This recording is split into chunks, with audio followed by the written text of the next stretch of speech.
E aí, gente? Hoje eu tô com um prazer enorme de ter o Gustavo Barbieri aqui comigo. Tudo certinho com você, Gustavo? Tudo ótimo. Perfeito. Gustavo, conta um pouquinho pra gente aí o que você faz hoje em dia. Tá, eu sou sócio proprietário de uma empresa de desenvolvimento de software, prestação de serviço de desenvolvimento de software chamada Profusion. Né? Essa empresa aqui já está na segunda encarnação dela, porque a primeira eu vendi para a Intel, onde eu virei gerente lá, mas hoje a gente está na mesma pegada, que é desenvolver software de qualidade, a gente fica menos na ideia de fábrica de software, assim, ficar repetindo coisas, e mais um estilo especializado em resolver problemas complexos, né? A gente está mais para o lado complexo das coisas do que ficar repetindo sempre a mesma coisa. Perfeito. E, Gustavo, bacana demais. E, cara, hoje é domingo, né? Para mim aqui são 8h11 da manhã, para você são 1h11 da tarde aí no Brasil. Isso. E prazer enorme. Muito obrigado por você tirar um tempo aí do teu domingo para conversar comigo, em vez de estar fazendo algo mais interessante, mais bacana aí do que ficar olhando para minha cara aqui. E, cara, uma coisa que eu sempre pergunto aos convidados, eu sempre falo é o seguinte, beleza, antes da gente falar sobre um pouquinho do que você faz hoje aí, como é que as coisas estão indo, conta pra gente como é que tecnologia, como é que computação apareceram na tua vida. Cara, é uma história bem legal. Eu gosto muito dessa história e eu gosto até de entender sempre os começos, né? Como que começou a vida daquela pessoa, por que aquela pessoa tá daquele jeito lá. E a minha história foi bem próximo do Arthur, que você entrevistou, só que, né, moramos até próximo, e só que com as peculiaridades, né? A vida de ninguém é igual a do outro. Então, assim, meus pais, eles são da área de saúde. Meu pai tem laboratório de análises clínicas, teve farmácia já, minha mãe também, formados ali na USP de Ribeirão, e eu moro aqui em Sertãozinho, né, que é do lado ali e tal. Então, sempre tive contato com computação pelos computadores da empresa. Né? E aí meu pai, cara, nos primeiros XT lá que ele comprou, ele falou: "Ah, moleque, você vai ter que aprender computação, porque esse negócio aqui tem um potencial muito grande, mas é tudo muito mal feito. Nada funciona." Aí ele me pôs um curso de computação aqui na cidade, que era CCI ali, é tipo um microcamp, né? Aquela ideia ali de você fazer o cursinho de DBase, na época era DOS, né? Certo. Então era DBase interativo, que você vai digitando no prompt ali, DBase programado. Depois eu fui pro grandioso Clipper Uhum. e fiquei nesse Clipper, cara. Eu adorava. Eu fazia vários sistemas, com 9 anos de idade. E assim, eu fiz até sistema pro meu pai, vendi para ele negócio de mala direta, imprimia, coisa e tal. E eu gostava muito de fuçar nas coisas. Então aí eu saía fuçando tudo que era software, porque era coisa que eu fuçava e não tinha tanto problema de efeito colateral, né? Você pensar, eu abri a rádio relógio, só que quebrou a rádio relógio, tomava uns fumos do pai. Abria tudo que dava para abrir, eu abria. E aí, na hora que eu comecei a fazer computação, eu falei, nossa, é uma coisa que eu consigo abrir, né? Tinha alguns exemplos ali. E se quebrar, você volta muito mais facilmente em software, né? Não hard. E aí eu comecei, putz, a programar ali com 9 anos e fiquei até nos 14 anos ali, que eu fui para um colégio, que é o mesmo do Arthur, o Koch, que tinha um provedor. E aí, putz, eu não tinha provedor aqui em casa, eu tinha que ligar interurbano para Ribeirão Preto, até tinha um na cidade, mas minha mãe, não vou pagar, não sei o que é esse negócio aí. E eu usava as horas grátis que tinha lá do Coque, né? Que era o provedor. E aí, cara, quando eu cheguei na internet, aí o mundo, né? Eu saí do Abriu, né? mundo que eu não tinha com quem falar, só tinha os professores ali do negócio, né? Aí eu ganhei meu primeiro computador depois de uns 2, que nem você falou que vocês fazem com o pessoal lá. Meu pai também, ele não me deu o computador de começo, ele me deu desafios de aprender, depois ele me deu o computador. Aí quando eu cheguei ali, comecei a internet, falar com os outros, ler material, procurar download, nossa, o mundo abriu. Aí eu aprendi rapidamente, sei lá, programar em outras linguagens, em Basic que eu não conhecia, aprendi a programar em Assembly, aprendi a programar em um monte de coisa ali e conheci o Linux também, né? Aí foi indo. Então, desse começo, esse espírito meio de tentar abrir as coisas e ver como é que funciona, uma coisa Uhum. foi puxando desde os meus 9 anos. Bacana demais, cara. E antes da gente falar um pouco mais sobre Linux e sobre a importância que isso teve na tua vida, conta um pouquinho sobre o ensino básico. Você fez faculdade também, você foi para a Unicamp, né? Foi mais ou menos Isso. nessa. Você estava nesse colégio que você falou aí e você Terminou o colégio, você foi direto, isso já era colegial Foi ensino médio colegial, né? também? Não era ensino médio também, não? Não, assim, eu comecei a programar ali com os 9 anos, estava no ensino básico ali, né? Aí eu Caramba. fui programando sozinho, com os 14 anos que muda para o colegial, aí que eu mudei para essa outra cidade, né, para fazer colégio em Ribeirão, que é a cidade vizinha aqui, maior. E ali eu conheci bastante gente que programava em outras coisas. Então aí começou essa network, né, de um puxar o outro. E ali que eu conheci o Linux, que eu queria ser hacker e tal, tá? E aí quando eu tinha um primo que fazia poli, e aí eu descobri que tinha faculdade de computação, né? Aí eu falei, cara, é isso que eu quero. Então, desde os 14 anos, eu sabia que eu queria fazer computação, ciência, engenharia. E aí eu acabei aplicando para todas, né? Como bom programador que está focado em programar, eu fiquei mais preocupado em programar, então não passei de terceiro, cursinho. E aí, cara, eu passei em tudo, né? Mas acabei indo para a Unicamp por um detalhe, assim, até curioso. Meu pai falou assim, você não vai estudar de noite. Que a USP em São Paulo tinha prestado ciência e era noturno. Não, na Unicamp era noturno e ele não queria que eu prestasse noturno. Então, presta esse outro, que é engenharia, é o nome engenheiro e integral. Por causa disso, eu acabei passando, fiz Unicamp, que na época era muito bem conceituado, era melhor. Passei na USP também em São Paulo, passei Unesp e tal. Acabei indo fazer Unicamp por esse detalhe aí de não estudar à noite, cara. Eu adoro trabalhar de noite, eu não rendo de dia. E você foi estudar o que na Unicamp? Você foi estudar engenharia ou engenharia da Engenharia de computação? computação, é. É legal, legal. Porque E era um todos os curso outros integral? lugares eu prestei ciência, que era 4 anos e tal. E aí na Unicamp eu prestei engenharia de computação, porque era diurno, integral, na verdade. Bacana. E como é que foi esse curso para você? Como é que foi a experiência de estudar na Unicamp? Cara, foi assim, legal, muito frustrante em alguns pontos, muito interessante em outros, né? Foi muito frustrante porque assim, eu programava desde os 9, fiz um ano de cursinho e tal, cheguei na faculdade com 18. Fazia metade da minha vida que eu programava em Assembly, programava em Linux, C++, Perl, TCL/TK, e aí eu cheguei na faculdade, cara, tipo, a maioria da galera que tava lá já fazia um ano, não sabia programar em C.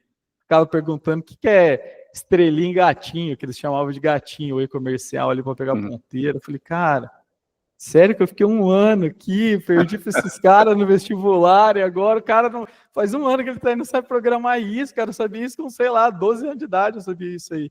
Então foi bem frustrante, né? Do ponto de vista dos professores, você percebia que eram muito bons, mas a didática dos professores de universidade pública assim, tende a ser bem pouco didático. Eles tendem assim, cara, te dão um problema e se vira para resolver, né? Então eu fiquei muito, acabei sendo treinado nessa parte, cara, você tem que se virar sozinho, que foi bom para a vida real, porque eu saí de um colégio que vem tudo mastigadinho, apostila e tal, cheguei na faculdade, o professor não falava português direito, né? Uns falavam espanhol, outros falavam outra coisa. E aí, tipo, a matéria tudo dado corrido, meio dava uma coisa, caía outra na prova. Aí eu falei, cara, eu preciso aprender isso aí. Só que o lado da programação que eu achei que eu ia chegar na faculdade é programar pra caramba. Só programar. E eu fazendo cálculo 1, 2, 3, 4. Física 1, 2, 3, 4. Sabe? Resistência de materiais. Aí isso aí foi me dando uma frustração. Eu lembro que eu falei pra minha mãe, eu vou sair. Vou sair dessa faculdade porque, cara, não vou aprender a programar lá. Lá nem os professores sabem programar direito. Tem, lógico, professores muito bons, mas aquela pegada de programação que eu já conhecia do software livre, ali do Linux, era muito diferente. O cara faz para a pesquisa dele, ele programa meio como efeito colateral. Ele tem ótimos programadores, mas a maioria tem muito dessa programação. Lembro de um caso até específico que eu cheguei, eu queria fazer plugin, aquelas coisas dynamic loadable. E aí, cara, eu cheguei para uns 4 professores. Falei, como que eu faço um plugin? Tipo, não é que o cara falou, não sei, mas olha aqui. Eu falei, não sei, não quero saber, tem raiva de quem sabe. Aí eu fui lá no Linux, peguei o software que tinha plugin, abri o código e vi como é que fazer DL Open, esse tipo de coisa. Então, assim, aí eu acabei ficando, né, na faculdade. Minha mãe deu uma bela de uma pressãozinha junto com meu pai. Mas eu falei, cara, eu vou aproveitar que aqui tem muito tempo, né, na faculdade. Você tem tempo infinito, basicamente. Falei, cara, vou fazer para passar com 5 e o resto eu vou programar. Vou programar para caramba. Aí, cara, entrei pro KDE, fui programar coisa de KDE, fui programar coisa de open source em vários projetos. E aí que eu cresci muito, né? Eu fazia os labs que eu gostava, lab de software, muito intenso, fazia de 2, 3 jeitos diferentes para comparar, falava com o professor, falei, alguns professores não eram tão legais, mas outros eram muito bons. E Legal. aí, putz, fui aprendendo, fui trocando com os caras que estavam fazendo mestrado, doutorado, os caras que já tinham saído da faculdade. E aí foi aí até que eu entrei na Python Brasil, né? A Python Brasil é um grupo de Python. Entrei ali em 2002, mas porque eu estava aprendendo Python e no final acabei sendo um dos principais contribuidores, conheci o Luciano Ramalho, conheci o Oswaldo que me chamou para o meu primeiro emprego por causa da Python Brasil. Então, até assim, eu sempre falo para o pessoal que está começando, cara, principalmente quem é novo, é investir muito esse tempo, né? Você tem tempo quando você é novo, você está no colegial, você está na faculdade no começo, ou seus primeiros anos de trabalho, você tem muito tempo, né? De investir, ajudar os outros. Tipo, a Python Brasil me fez crescer demais, porque eu nem estava programando, todo mundo chegava e perguntava assim, como que eu faço isso aqui de Delphi em Python? Eu nem era dessa área. Só que eu fui atrás de aprender, porque eu falei, cara, eu preciso ajudar essa galera a responder. Aí eu fui aprender UI e tal. Por causa disso. Interessante você falar isso, que no grupo dos programadores que a gente tem lá no Telegram, uma pergunta que muitos fazem é como é que eu consigo um estágio, como é que eu consigo o primeiro emprego? E uma das sugestões que nós damos é se envolver com o open source. É se envolver com projetos. A gente tem lá, você deve conhecer o Tomás Canabrava, está lá no grupo com a gente também. O Tomás trabalhou comigo também, tá? Tomás é um grande contribuidor do KDE, né? E vários programas do KDE foi o Tomás que criou, né? E a gente fala para as pessoas, olha, se envolve em programas open source, vai no GitHub, procura alguma coisa que você queira, ou se envolve com KDE, ou se envolve com o Arch Linux, a gente tem o Jean lá no grupo também. E as pessoas, mas por quê? Eu falei, não é só o aspecto que você vai aprender, mas é o networking. Você vai conhecer outras pessoas, como você está explicando para a gente, as pessoas que você conheceu, que isso forma um network para você que te ajuda a evoluir na vida. De repente começam a aparecer oportunidades na tua vida por causa disso, e não só isso, você vai tendo uma retribuição para a comunidade também. Você começa a ajudar outras pessoas a entender através de você coisas que elas não entendiam, que foi exatamente isso que você estava fazendo também. Mas conta um pouquinho mais dessa época do open source, do KDE, conta um pouquinho mais para a gente sobre isso. Então, né, ali 98, 99, quando eu comecei a usar Linux, meu primeiro foi um Slackware, né, lá, que é a única coisa que cabia na partição secundária que eu consegui abrir na HD, não cabia nem nada em UI, mas eu comecei a usar porque eu usava muito DOS, lembra que eu falei do Clipper? Falei, cara, eu não gostei muito desse negócio de Windows, quando chegou o Windows 95, 98, eu falei, cara, eu sempre ia pro terminal. Aí eu falei, eu consigo me virar aqui nesse terminal, né? Ia só para navegar na internet, mesmo browser, que eu ia para o Windows. Aí eu fiquei ali. Na hora que eu troquei de computador, já conseguia rodar, e aí eu testei. Na época era o GNOME, né, o antigão lá, no mais moderno, e o KDE. Aí eu falei, cara, esse KDE é mais a minha pegada. E eu era desse negócio que você falou. Eu gostava de fazer software, publicar e ajudar os outros. Então, se você procurar lá, tem site, software meu para Mirk, lá, script de Mirk, que eu fazia para ajudar os amigos. Aí eu fazia negócio para ajudar o outro. Aí quando eu comecei a usar o Linux gráfico, né, faltava muita coisa, tipo, para desligar o computador. Você tinha que ir lá e digitar shutdown. Aí eu fiz um negocinho TCL para digitar. Aí eu pus no KDE já tinha um monte de coisa dessa. Aí eu falei, cara, vou usar o KDE. Comecei a ajudar a tradução, então ajudei a Conectiva, que era um Linux que tinha, com tradução de manpage, aí entendi o que era o formato de manpage, então sempre se aprende, né? E aí o KDE, como eu gostava muito, eu falei, cara, eu vou focar nesse negócio do KDE. E eu gosto muito de usabilidade, assim. Apesar de não sou designer, nada, mas hoje meu emprego, minha empresa faz muito essa parte de usabilidade e eu entrei no KDE Usability. Comecei ali, cara, mandar e-mail na lista, pegava um negocinho ou outro, falei, cara, toda vez que eu vou procurar o ícone eu tenho que ficar rolando, devia ter um negócio de digitar e acho o ícone para mim. Aí eu fui, e a galera do open source, que eu acho incrível, às vezes é meio bruta no tratamento, mas eles vão te ensinar o jeito certo e o melhor de fazer as coisas. Diferente do ambiente comercial, que muitas vezes faz o que der, porque o tempo é esse, põe para dentro, ninguém vai ver, passou do QA, passou, depois a gente vê. No open source, não, tá todo mundo ali por orgulho. Então o cara fala, cara, esse negócio tem que fazer direito. Então não era só digitar, tinha que ter debounce, né? debounce, então põe debounce, põe, não sei o que, filtro, põe... E aí eu fui fazendo uma árvore de busca, tá? E aí eu fui colocando, comecei a trabalhar na KDE, fui até aprender alemão, eu sou horrível com línguas humanas, com línguas de computação eu sou bom, mas de humanas eu sou horrível. Aí eu fui tentar alemão porque eu queria morar na Alemanha, porque o KDE era basicamente da Alemanha e tal. Então eu fui muito nessa pegada. Só que assim, acabei não trabalhando com o KDE mais, mudei de Windows Manager lá, porque eu acabei virando um dos principais contribuidores de um outro. Né? Mas assim, é aquelas coisas que uma coisa vai puxando a outra, né? Então eu já conhecia isso, puxou para o outro, e aí vai indo. E aí você continuou no Unicamp, e como é que foi a chegada ao teu primeiro emprego? Então, eu estava na Unicamp, nesse modo, abandonei a faculdade, 5 bola passa, eu chamava até de coeficiente de desperdício, que tirar mais que 5, eu tô desperdiçando. E eu fiquei ali. E aí, cara, apareceu um estágio, né, e abriu o Linux Technology Center da IBM dentro da Unicamp. E aí, a gente tinha o grupo Pro Software Livre, o doutor era parte, o meu ex-sócio era parte, o meu atual sócio é parte. E a gente se conhecia ali, nosso hobby era, vamos instalar Linux pra galera, vamos instalar Mandrake, Conectiva, Ubuntu, Kugurumin, tudo que aparecer a gente instalando. E aí essa galera se uniu e foi fazer. Então o GPSL, 10 pessoas do GPSL viraram o primeiro LTC. E ali nós ficamos. E aí a gente começou a se conversar, tal, eu ia apresentar muito em congresso por causa disso.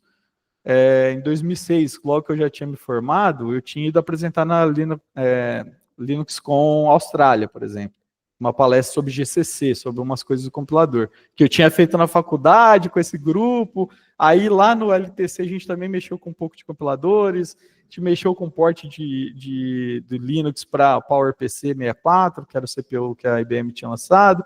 E eu fiquei ali, né, nesse ambiente de estágio, até que, e participando muito na Python Brasil. Aí esse grande amigo meu, Oswaldo, que era um dos líderes da comunidade Python, tinha ido trabalhar no Instituto Nokia de Tecnologia, que é um instituto de pesquisa sem fins lucrativos relacionado à Nokia. Então a Nokia punha dinheiro de P&D lá. E aí ele falou, cara, a gente está fazendo um tablet de Linux aqui e vamos rodar coisa de Python nele. Então eu quero que você venha aqui no meu time de Python. Falei, massa, cheguei lá, chamei mais uns amigos. Né, fomos em 4 na primeira leva. Foi eu, o Renato Schenkarek, que hoje está no Facebook também, até num time ali relacionado com o do Arthur. O Ulisses, que era meu primeiro sócio, ele tinha sido meu orientando numa matéria lá de sistemas operacionais. E um outro amigo meu, que era o Rafael, que a gente também fazia os trabalhos tudo junto. Então a gente foi para Recife na primeira leva. Cheguei lá, cara, não trabalhei com Python. Me mandaram para um time de C, você programa em C também, vamos fazer esse Media Player. E aí, queriam fazer um Media Player. E aí, cara, eu adoro essa parte de visual, assim, de gráficos, né, de experiência.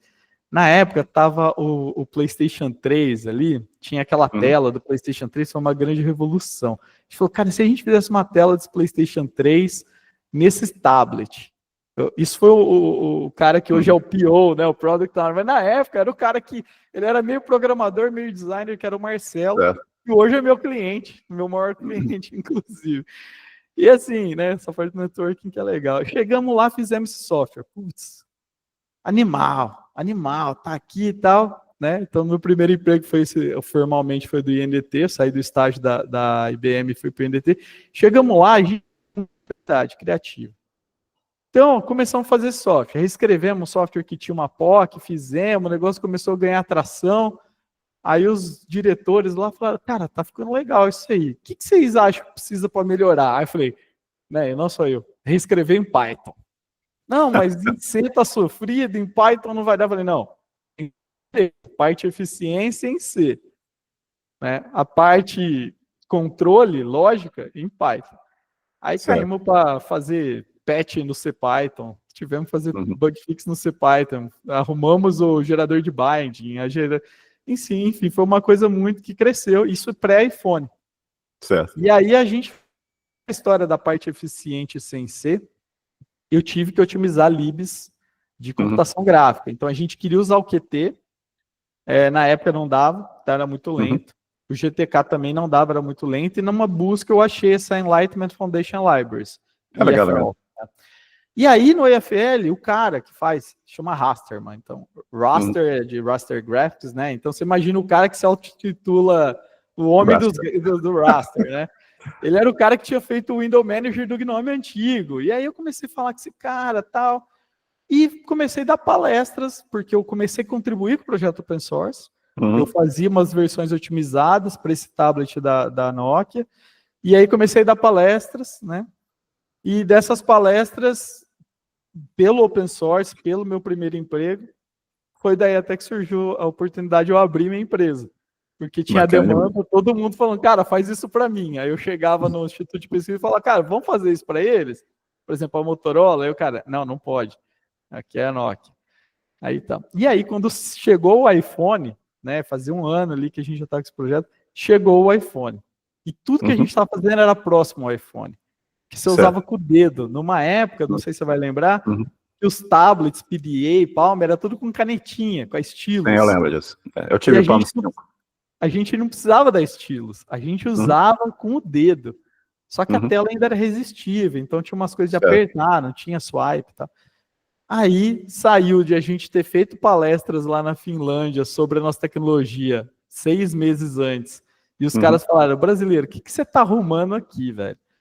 Você tá sendo pago para traduzir software e dar uma localizada. O que vocês estão inventando software multimídia? O nosso software multimídia era o mais downloadado da App Store lá deles, lá que eles tinham. Não chamava App Store ainda, do repositório. E era grátis, tá? E aí a gente saiu de ser, né? Pô, por que você tá fazendo isso? Para vir aqui me explicar o que você tá fazendo. O que é isso? E aí foi animal, assim, a gente ficou um ano bem, né, porque foi de 2007, ali de onde saiu o iPhone, até 2008, todos os congressos que eu ia, todo mundo, cara, tem como você fazer um iPhone numa geladeira? Tem como você fazer um iPhone numa TV? Tem como você fazer um iPhone num... qualquer coisa. Todo mundo queria fazer um iPhone pra tudo. Que a interface e a usabilidade do iPhone em algum tipo de aparelho, né? E aí, daí que eu saí para abrir a Profusion. Bacana. Mas antes de a gente falar disso, eu acho incrível você volta aqui para a faculdade, né, ou para a Unicamp, e você chega lá e coisas que você está mostrando. Primeira, curiosidade extrema, né?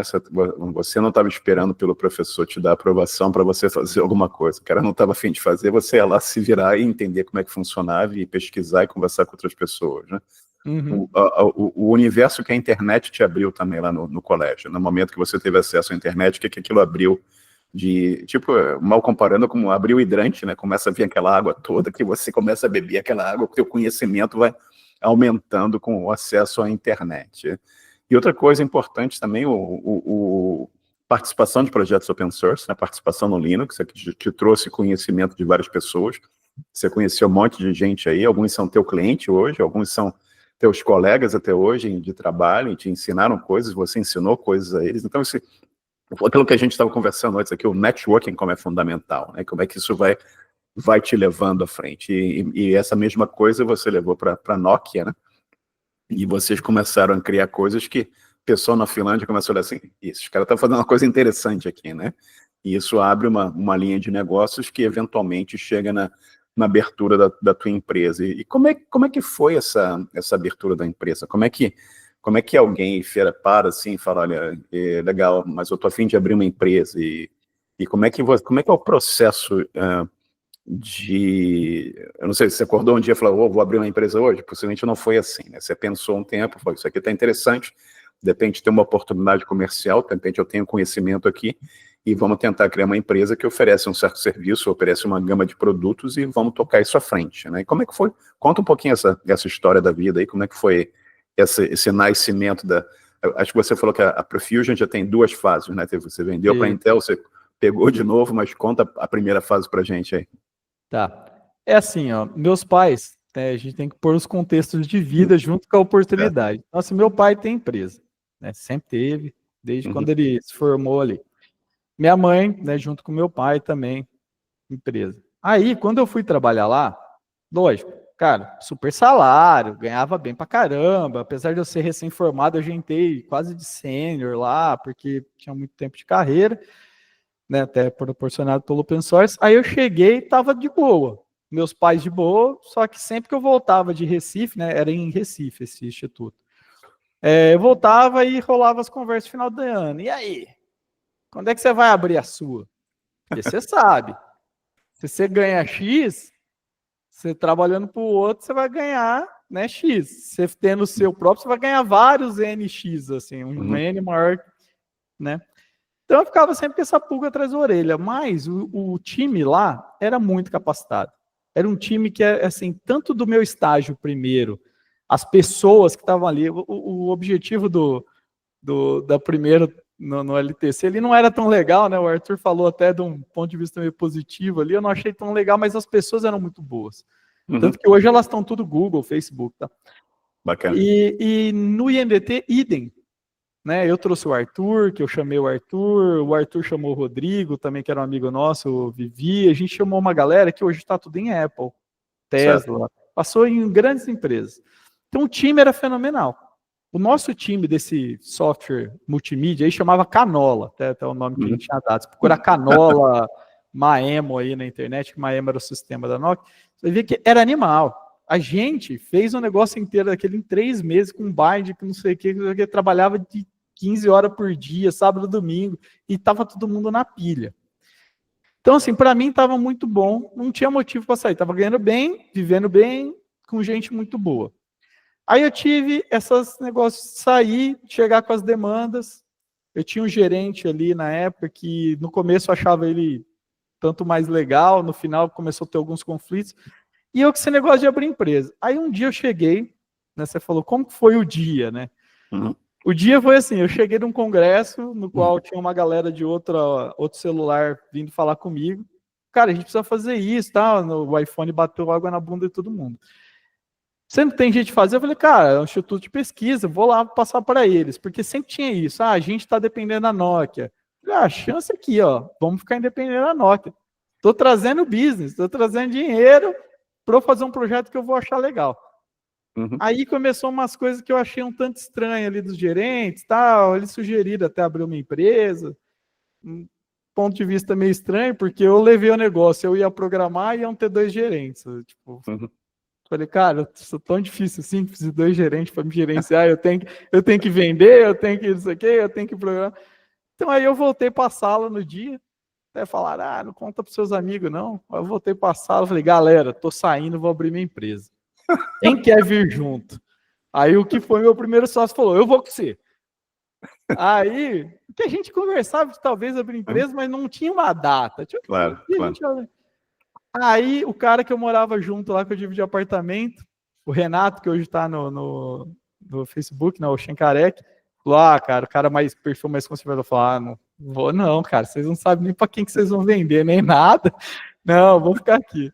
Aí o cara que fazia o desenho lá, o designer, né, que era o PO, que é o Marcelo Eduardo, também falou, não, cara, eu tô numa fase da minha vida aqui que eu não consigo sair. Eu falei, beleza, então saímos nós 2. Aí, só que a gente, cara, pedi demissão, falei, tchau, tô indo embora. Já... Foi o pau da barraca.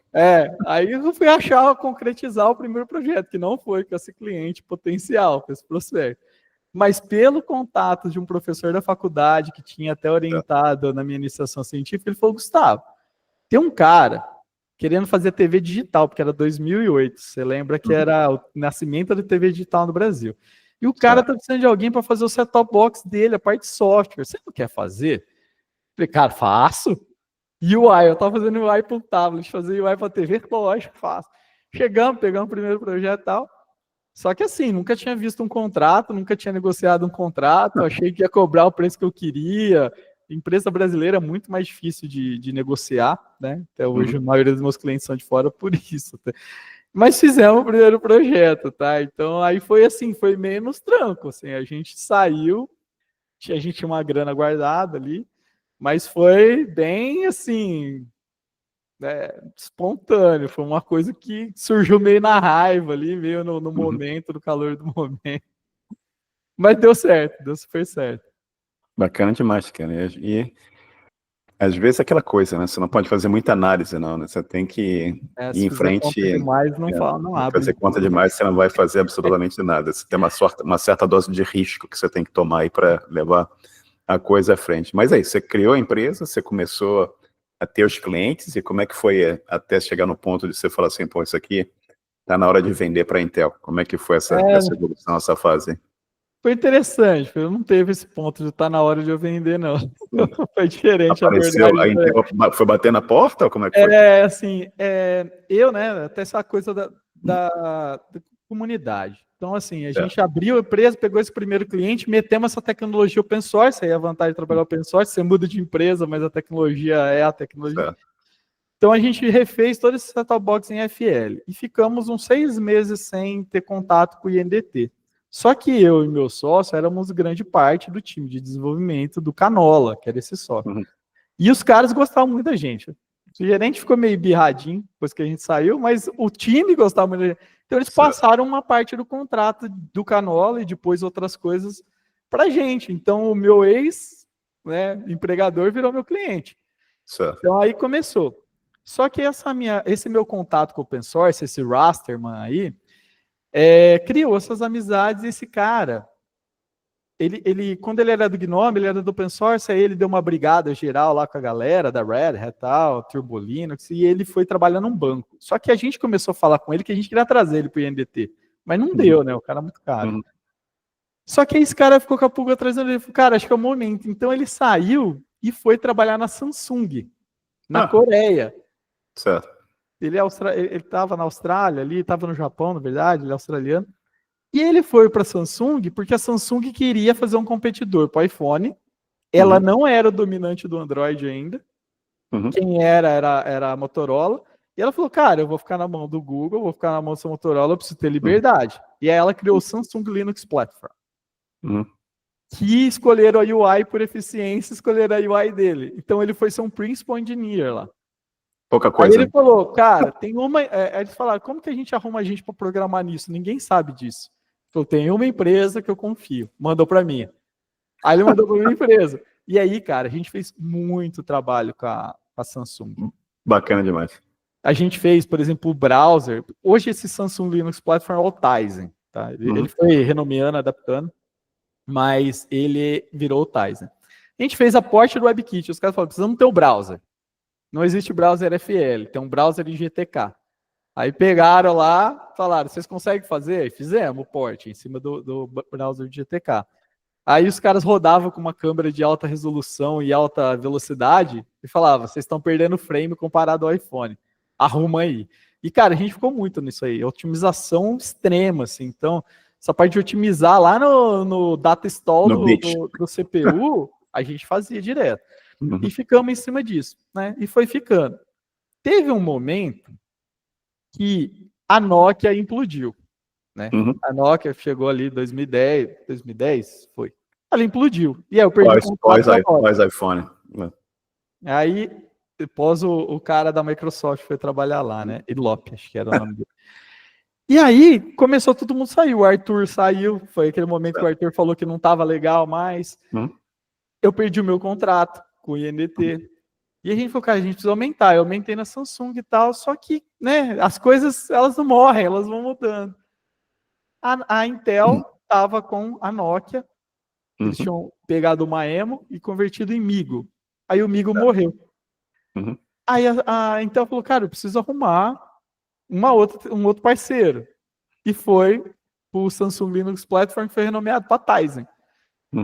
Aí, uns amigos de open source também, né, de outras áreas, um cara do kernel lá, da parte de Bluetooth, chegou e falou assim, Gustavo, eu estou fazendo aqui a parte de telefonia, Wi-Fi, e eu preciso de alguém que faça uma UI de prova de conceito.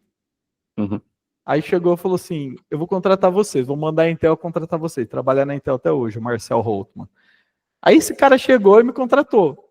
Aí a gente fizemos lá um dialer, com visual meio para carro, porque eles queriam colocar no automotivo e tal, fizemos para versão celular.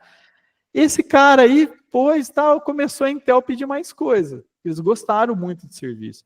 Aí eu falei, cara, não tem jeito, minha empresa tem 35 pessoas aqui de dev, não tem jeito de eu fazer isso aí para você. Ah, mas eu tô pagando, põe mais gente, põe mais gente. Falei, cara, não tem jeito, você tá pondo porque tem qualidade. Pra eu contratar com qualidade, treinar com qualidade, eu preciso de tempo. Claro. Beleza, daqui uns meses. Aí o cara falou, então eu vou comprar essa empresa. Aí eu soltei aquele famoso pagando bem que mal tem. Aí assim foi. Aí o cara falou, você tá falando sério? Eu falei, ah. Aí ele falou, não, tipo, era uma quarta-feira. Ele falou, segunda-feira, chega aqui nos Estados Unidos, pagou a viagem, foi lá. E aí começou a discussão, lógico, demorou Comercial. mais de um ano aí nesse processo. Mas foi assim, não foi pensado, quero vender, não. Só que eu tinha muito esse sonho do open source. Falei, cara, eu vou para uma empresa grande, fazer open source. Eu ia, né, ser parte do Open Source Technology Center da Intel. Na época que eles estavam bombando, muito dinheiro, muito impacto. Falei, aqui que eu vou fazer uma tecnologia open source como principal, porque eu fazia como secundário. Então eu ajudava o open source enquanto eu trabalhava para os clientes. E aí foi a venda. Você foi para a Intel junto com a tua empresa, né? Você foi comprar, você foi adquirido. Acquihire, que eles chamam, né? Aquisição de contratação, assim, não tinha produto. Okay. Perfeito. E você virou gerente dentro da Intel, foi isso que você virou? Isso. Aí a gente, em Campinas, ali no Tecnopark, a gente mudou para lá e criamos o Open Source Technology Center Brasil. Então a gente ficou ali. E aí eu trouxe um monte de gente do NDT que estava nessa queda. Então, olha o networking. Amigos de faculdade nosso, o Caio, o Anselmo, muita gente, a gente trouxe do NDT para cá. E rodamos aí por uns anos, mas aí quando eu comecei a ter o contato com corporativismo, assim, eu falei, cara, não é minha praia. Eu gosto de trabalhar com empresas grandes, mas não é empresa grande, cara. A política, tal, tinha vezes, né? Você falou do Soleta em algum momento aí. Eu era o gerente do Soleta, eu era o gerente do Ostro, né? E ajudava nesses projetos. Às vezes eu demorava mais tempo para provar que eu podia fazer do que fazendo. Então aí eu falei, não, deixa para quem gosta isso. Já recebi meu dinheiro. E aí o que você fez? Você recomprou a empresa? Como é que você... Porque você foi adquirido. É aquela coisa de dar sorte, né, cara? Assim, você tem que estar preparado para a sorte. Mas assim, eu entrei... O trem passou e você pulou no trem, né? Eu entrei na Intel com essa perspectiva super positiva. Então, vamos fazer, vai acontecer, eu vou ter dinheiro para comprar quantos caras eu quiser, os caras bons, o Tomás mesmo a gente contratou lá, muitas pessoas a gente contratou, o time começou a crescer, só que era muito essa briga do que pode, o que não pode, então foi dando uma minada, o jeito que era a promoção, o jeito, por exemplo, na minha empresa eu promovo quem tá bom, se todo mundo tá bom, eu promovo todo mundo. Lá você pode promover 2 dos 20 que você tem, então é uma coisa assim. Aí eu falei, cara, eu vou sair. Aí eu comecei a contar os dias, igual o presidiário ali que fica contando os dias. Eu falei, cara, falta tanto tempo para dar os 4 anos que eu posso sair. Fazendo risco na parede. Né? Isso. Na hora que tinha dado 3 anos e meio, a Intel contratou um cara da Qualcomm, que era o Murphy, e ele veio e ficou entre os vice-presidentes e o presidente, vai reestruturar, e saiu fazendo um monte de modificação na empresa. Tudo que ele via como linha vermelha na tabela, ele queria cortar. Então, por exemplo, ele chegou, rodou um scriptão lá, que a gente fala, rodou um scriptão, o batch, pois todo mundo que estava sem promoção há tanto tempo, tá, vai demitir, todos os sites, né, todos os lugares que tem menos de 200 pessoas vai ser fechado, porque, tipo, tinha em Nova York, acho que uns 8 sites, sabe? Pequenos, aí você tem todo um custo para manter, deixar com a identidade, políticas. E ele saiu com esse script. Isso afetou o Brasil. Porque tinha umas 100 pessoas total no Brasil, tinha uma parte de design, né? Falou, cara, nós vamos fechar o OTC Brasil. Só que eles falaram assim, a gente pode trazer vocês para os Estados Unidos, vocês vêm aqui porque a gente gosta muito do time, ou vocês podem reabrir essa empresa. E devolve a empresa. Não pagar nada e eu viro seu cliente. Pô, cara, eu tava numa viagem de moto quando eu escutei isso, eu tava ali em Curitiba, eu dava pulos altos assim, cara, nossa! Tipo, eu nem vou sair brigado, vou sair com o cliente, tipo, coisa melhor do mundo, né? E aí eu falei com o meu ex-sócio, né? Meu ex-sócio, ele cara um pouco mais conservador, assim, tipo, dá um estresse, tem empresa, né? Para mim, eu gosto desse estresse, mas ele com tanta balada, ele começou a ver muito a parte dos problemas, porque eu só tava vendo a parte boa. E, cara, mas os nossos devs agora estão mais caros, se esse cara cortar nosso contrato, a gente tá ferrado, a gente não tem mais caixa, tá. Falou, eu não vou. Falei, não, você tá louco, cara, agora a gente tem dinheiro, morar no Brasil com dinheiro é a melhor coisa do mundo, tá, não sei o que. Você vai lá pra Portland fazer o quê? Ele só chove, Não, cara, eu vou. Aí eu falei, putz, então acabou esse negócio, né? Aí eu falei, só, eu posso sair, então vocês cancelam o não compete que tem, então. E aí assim foi. Só que o meu atual sócio, ele trabalhava comigo desde a primeira empresa, era um dos principais líderes meus, acho que o principal líder técnico até. E eu sempre trocava uma ideia com ele. Churrasco, a gente bebendo, eu falava, cara, se o Ulisses, né, que era o nome do meu sócio, não for, você vai comigo, Dili? Ele falou, vou, cara, vou. Aí o Ulisses falou, não vou. Aí eu falei, cara, então agora é a hora, Dili, você vai mesmo? Tá todo mundo querendo mudar para os Estados Unidos. Ele, não, tô de boa, quero morar aqui, não quero ir, quero ter uma empresa e eu gostava muito da Profusion 1, vamos fazer a Profusion 2 melhor. E aí que foi. Bacana. Então, assim, não precisei recomprar, não precisei brigar com ninguém. A Intel virou meu cliente durante um tempo. Depois teve uns problemas de não competição, eles acabaram diminuindo ali, mas foi bem interessante isso. Até hoje a gente é de bem, assim, e o meu ex-sócio, todos os ex-funcionários estão tudo aí perto de você, estão tudo para Seattle, Portland. Cara, essa é uma história bacana demais, cara. E como você foi adquirido, né? E como você... A história toda, né? Desde você lá contribuindo para a Samsung e criando o que eventualmente virou os produtos que a gente usa hoje da Samsung, né? Toda essa parte mobile deles que é incrível, né? E você vê isso evoluir também, até o ponto que vocês são adquiridos pela Intel e eventualmente você tem essa oportunidade de quase não chegou a ser um outsourcing, né? Basicamente eles fizeram uma divestiture, né? Como a gente fala aqui, em que você foi dado a oportunidade de recomprar a sua empresa sem custo para você. Melhor impossível, né, cara? É assim, né? Como a minha empresa tinha pessoas, as pessoas ficaram lá, só 3 pessoas que não ficaram. Certo. Foi certo. eu, o Bruno Dili, que é meu sócio, e um funcionário que ele deu azar, porque era um cara fenomenal tecnicamente, muito, muito bom. Só que ele entrou na primeira empresa como estagiário, então ele estava num nível baixo de promoção lá, essa coisa. Certo. E aí falaram, é grade acima de tal que vai, e ele não podia ir. E aí ele foi meu primeiro funcionário na segunda empresa. Então, Legal, assim, legal. eles não fizeram a devolução da empresa, né? Eles devolveram só a marca, que não tinha muito valor para eles, mas a gente recomeçou do zero, assim, com todas as pessoas indo para lá. Mas tem um capital intelectual que voltou junto com você, né? Tem um conhecimento que você tinha, o teu sócio, teus amigos tinham também, que isso não se perde nunca, né? Sim. E também, se a gente parar para pensar que isso vem lá do comecinho, né? Tudo que a gente falou de open source, tudo teve um impacto para a realização desse dia que você está descrevendo aí, esse retorno. E aí, retornou? E aí, como é que foi esse retorno e como é que evoluiu até os dias de hoje? Cara, eu te falar que o retorno foi diferente do que eu pensava, né? Eu pensava, cara, tô aqui na líder de tecnologia até então, né? Agora a Intel tá meio aqui embaixo, mas a IoT, os caras na época da IoT, eu saí, né? Eu passei 3 anos ali na Intel. O primeiro ano a gente fez essa parte do Tizen, depois a Samsung acabou indo para Android e o Tizen ficou relegado à TV, a Intel mudou. Aí a gente ficou 1 ano fazendo Android multi-window lá, um Android para laptop. Aí o Google não deixou lançar. E aí no último ano a gente estava fazendo IoT. E o IoT bombando.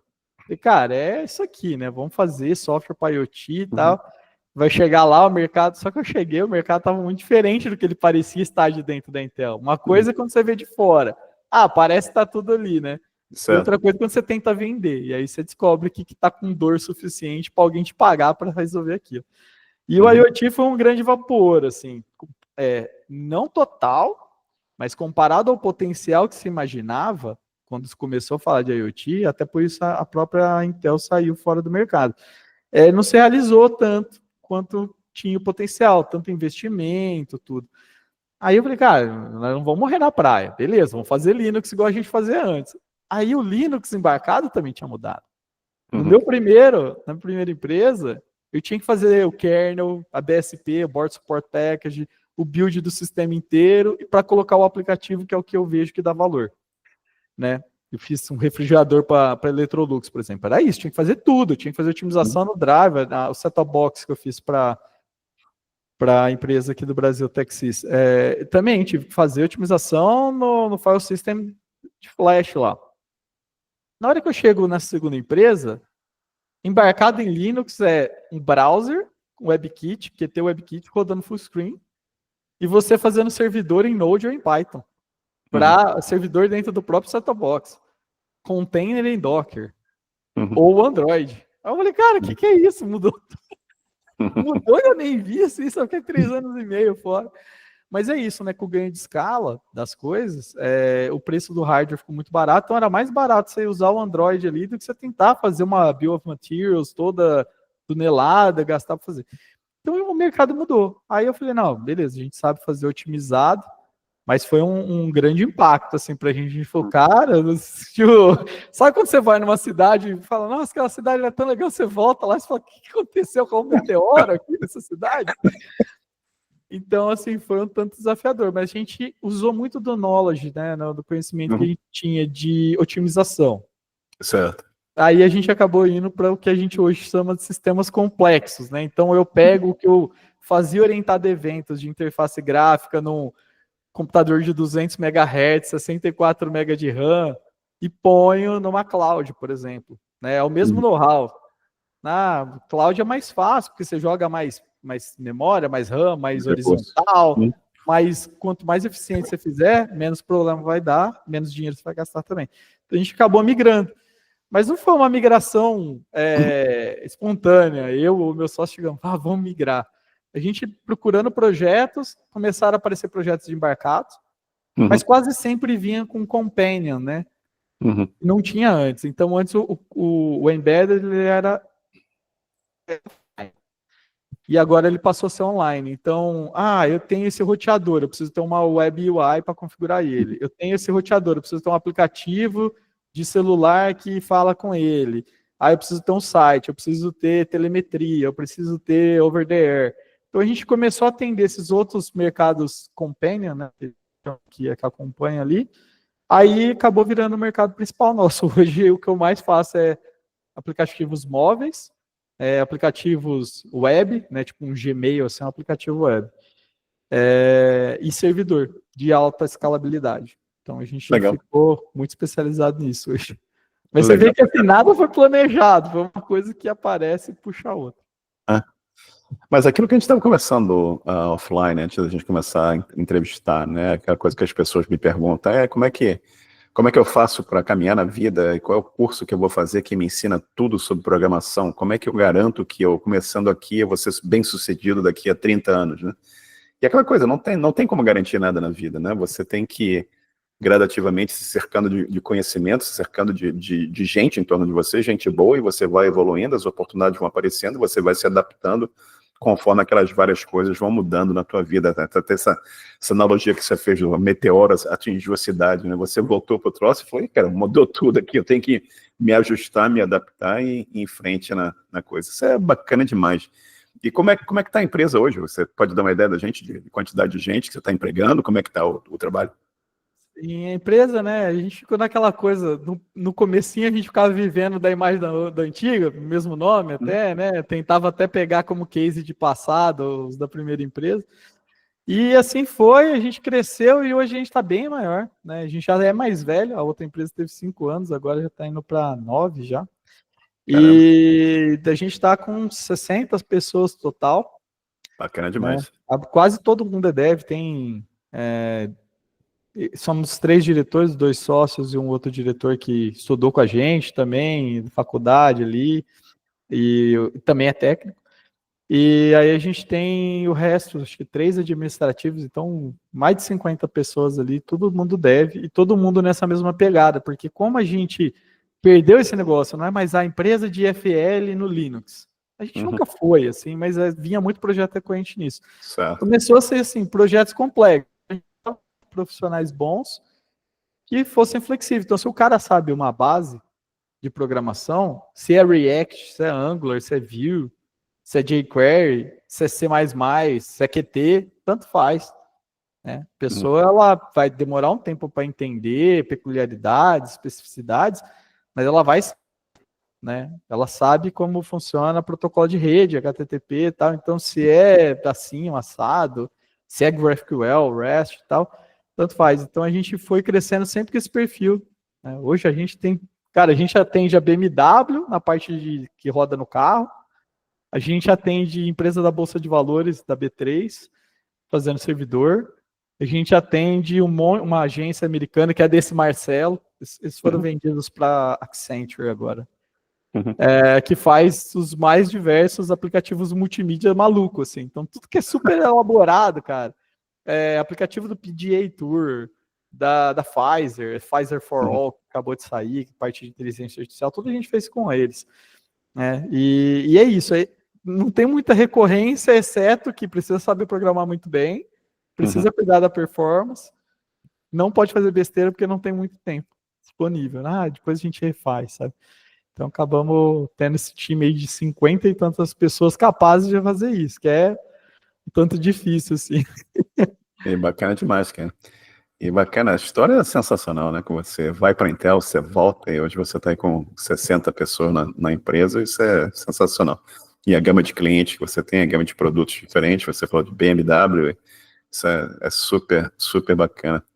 E pensando um pouco aqui para o futuro, eu sei que você ainda não terminou sua história, né? Tem muita coisa aí para o futuro.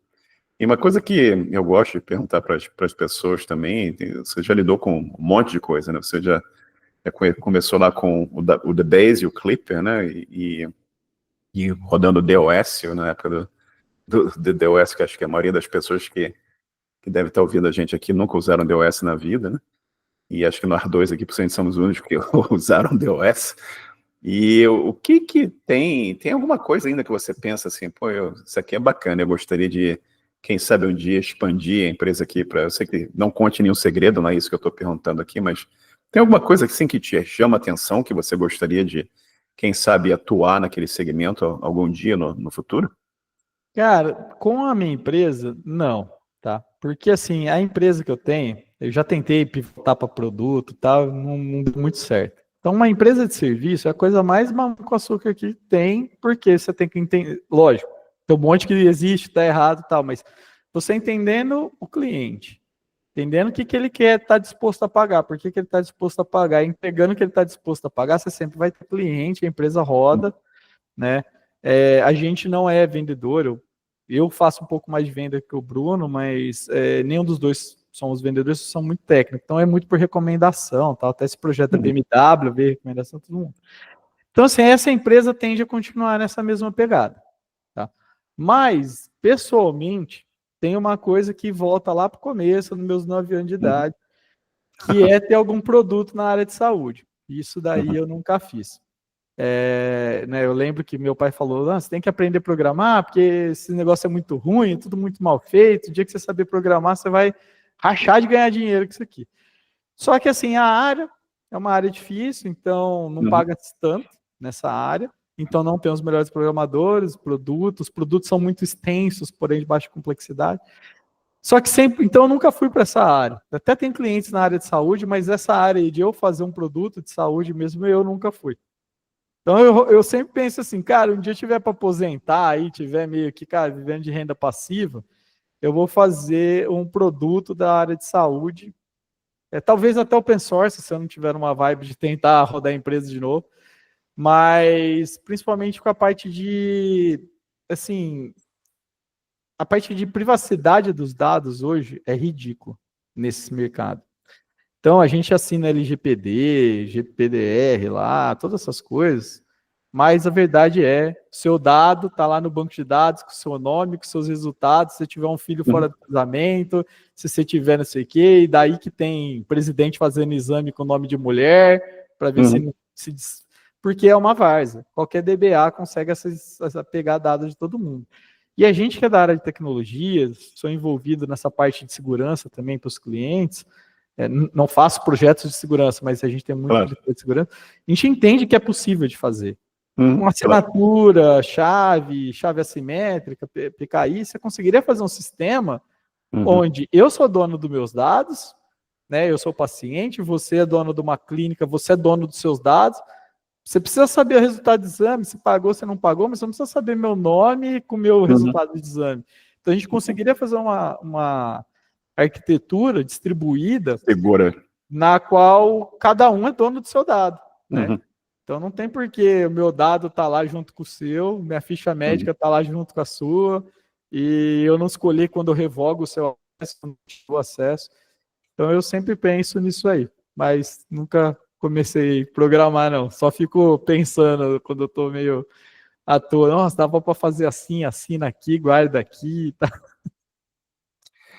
Essa próxima pergunta que eu vou fazer aqui, eu acho que eu sei qual é a resposta já, mas eu vou fazer a pergunta de qualquer forma, que eu acho que é importante sempre fazer essa pergunta nos papos aqui, que é: você teria feito alguma coisa diferente no passado? Cara, é difícil, né? A gente sempre vê filme quando volta pro passado, você muda e estraga, né? Da Então, zebra, né? eu não teria feito, assim. Lógico, a gente sempre tem coisas que falam, nossa, se eu tivesse aproveitado melhor isso, melhor aquilo. Mas até hoje não bateu nada de arrependimento. Fala, nossa, isso aqui devia ter feito completamente diferente. Então, não, assim. As coisas são do jeito que são, né? É o que eu falo até do planejamento. Você tem que sempre estar planejado. Plano A, B, C. Mas na hora que chegar, vai precisar do D que você não tinha planejado. Aí você tem que se adaptar, reinventar e fazer. Então, é isso. É isso mesmo. É por aí mesmo. E você teria, como eu te disse lá no grupo, a gente tem mais de 4.000 pessoas, um monte de gente tentando todo dia ir à frente e tentar ver se progride na área de tecnologia ou não, e você tocou tantas coisas aqui nessa conversa e tanta experiência. O que você contaria para essas pessoas? O que você recomendaria para quem está começando hoje? Cara, assim, meio que por experiência pessoal, se você fizer uma coisa que você gosta, vai ser muito mais fácil.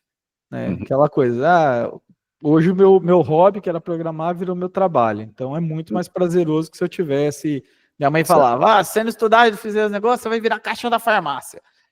Do que eu tivesse sido caixa, ou mesmo administrador de uma farmácia, eu teria talvez até o mesmo tanto de dinheiro, mas ia ser menos prazeroso. Então, pega o que você gosta, seja uma área, e invista em fazer bem. Para você saber. Aí depois que você tiver o know-how daquilo, né, não adianta você querer fazer a segunda parte, no meu entendimento, sem ter esse know-how.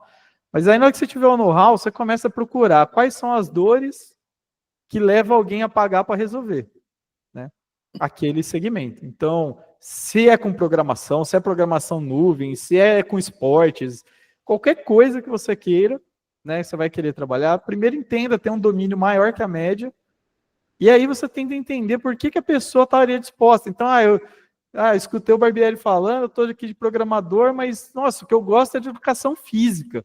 Cara, então vai lá, se especializa, vira um personal trainer, mas entenda por que o cara paga mais para um personal trainer que paga para o outro, né? Ou eu quero ser programador, qual área dá mais dinheiro? Cara, todas dão dinheiro e todas não dão. Né? Vai depender muito de você entender bem, para você ser acima da média para ganhar mais que a média. Então, um programador de SAP pode ganhar menos do que um programador de gamer. Não sei se o pessoal é acostumado, mas game geralmente é bem legal, mas paga menos que SAP, né? ERP, que é mais chato, mas só que tem o contrário também. Tem programador de game que ganha muito. E tem programador de SAP que não ganha. E na minha área ali, que é no meio termo desses extremos ali, é achar por que isso a pessoa vai querer fazer. Aí você entendendo esse segundo e sabendo fazer, aí tem tudo para conseguir um emprego, abrir uma empresa, sei lá, virar um pesquisador. Cada um tem seu próprio motivo de vida aí, né? Mas acho que fazendo o que gosta ajuda o segundo passo, que é entender bem. Mas a pessoa tem que ser realista com ela mesma. Eu tenho 2 filhas e eu sempre falo para elas isso, que gostar também não significa que você é bom. Eu adoro jogar FIFA no videogame. A única coisa que eu jogo no videogame é FIFA. Só que eu não sou bom, cara. Tipo, eu não consigo ser o profissional de trabalhar ganhando dinheiro com FIFA. Então aí você tem que diferenciar também. Cara, eu gosto, mas eu sou bom, né? Aí é a parte que você vai conseguir definir cada um. Eu consigo trabalhar com isso porque eu sou acima da média ou não? Videogame eu não sou acima da média. Eu tô ali numa média, às vezes até meio baixa. Então, cara, é meu hobby. né? Aí diferencia. E pega a parte que acha que é bom, que entende, seja dentro da área de software, seja em outra área, e investe nisso aí. Que aí sim, todo mundo se beneficia. Você se beneficia, que vai ficar feliz, vai ganhar dinheiro, o cliente se beneficia. Cara, a melhor coisa que tem é cliente feliz, ou chefe feliz. O cara fala, nossa, eu quero essa pessoa. Eu adoro umas pessoas do meu time que eu olho e falo, cara, eu quero esse cara comigo, que nem era meu sócio atual, ele trabalhava comigo. Eu quero esse cara comigo, velho. Eu vou fazer o que precisar para ter esse cara comigo, porque o cara é bom. Então, Exato. todo mundo gosta de trabalhar com gente boa, seja um colega de trabalho, né, seja um chefe, seja um cliente. Eu nunca ouvi ninguém dizer, quero trabalhar com aquele cara que é chato. É, chato, ruim, preciso explicar 20 vezes a mesma coisa, né? Ninguém quer isso, né? Mas, cara, isso é bacana demais. E boas recomendações. Você tem dica de livro, música, jogos, filmes, o que você recomendar? O Chopp do Pinguim, Ribeirão Preto, perto de você, o que você quiser recomendar? Encher a cara é bom, eu recomendo. Mas assim, eu tenho uma peculiaridade diferente da maioria do pessoal da nossa área, que eu não gosto de livro. Eu nunca fui de livro. Até assim, O Luciano. o Ramalho tem, se olhar lá, tem um agradecimento a mim até no livro. Eu recomendo o livro dele, que é fenomenal. Mas eu mesmo, cara, pelo jeito meu próprio, eu sou muito ansioso. Certo. Então eu não consigo ter paciência de ler 10 minutos uma coisa. Se é um livro de ficção, eu não leio porque eu já crio minhas ficções na minha cabeça. E se é um livro de técnico, eu leio meio que sob demanda, dou uma procurada, só que aí o material, né, de livro acaba sempre ficando muito outdated. Eu costumo procurar no código-fonte. Então, assim, livro não tem. Música eu mudei bastante. Assim, originalmente eu sou metaleiro, vida inteira fui metaleiro, mas ultimamente escuto sertanejo também, então não sei, cara. Eu percebi também que hoje a minha pegada é música animada. Por isso eu nunca gostei de MPB, não gosto de coisa cadenciada, mas esse sertanejo animado, AC/DC, Sepultura, Slayer é minha pegada, assim. Então... Legal. Bacana. Boa recomendação. AC/DC você não pode dar errado, cara. Mas eu tava vendo um vídeo do AC/DC, tá todo mundo com mais de 70 anos lá. Eu falei, caramba, o tempo passa, mano. Tempo incrível, né? As histórias dos caras são incríveis também. E filme também, cara. Filme eu gosto de assistir, né? Mas eu gosto dos filmes mais antigos, assim. Então, Faroeste, anos 70, eu acabo assistindo, só que quase sempre eu durmo. É meu horário que eu relaxo, porque eu concentro no filme, eu paro de pensar em código ali. E dorme, legal. E, cara, tem alguma pergunta que eu não fiz que você gostaria que eu tivesse feito? Não, cara, foi conduzido muito bem aí. Acho que compartilhei bastante da história, assim. Na hora que vai falando, vai lembrando detalhes, nem sei se ficou muito extenso, alguns pontos. Não, ficou ótimo. Tem umas coisas que você vai, nossa, bate ali, você lembra o que aconteceu e vai falando. E é bacana também, Gustavo, ver a tua felicidade à medida que você vai relembrando essas histórias, entendeu? Que são todas histórias boas da tua experiência que vem na tua cabeça, coisas que você compartilhou com amigos, com pessoas, da tua história, e você vê a tua satisfação revivendo esses momentos que formaram você aí, né? Que fizeram de você a pessoa que você tem e o impacto que você tem social também com essas 60 pessoas que você trabalha hoje, né, na tua empresa. É bacana demais ver isso e é uma oportunidade incrível para mim, então agradeço bastante por isso também. E você quer divulgar alguma informação para contato, alguma rede social, alguma coisa que você queira divulgar aqui, seja lá o que for? Eu tô na maioria das redes sociais, se alguém quiser me procurar, é fácil de achar, desde Twitter, X, Facebook, LinkedIn. O site da empresa é Profusion, né? Profusion.mob, porque quando eu fui comprar não tinha o .com.br, aí eu comprei o .com.br depois, mas a gente acaba sempre falando .mob.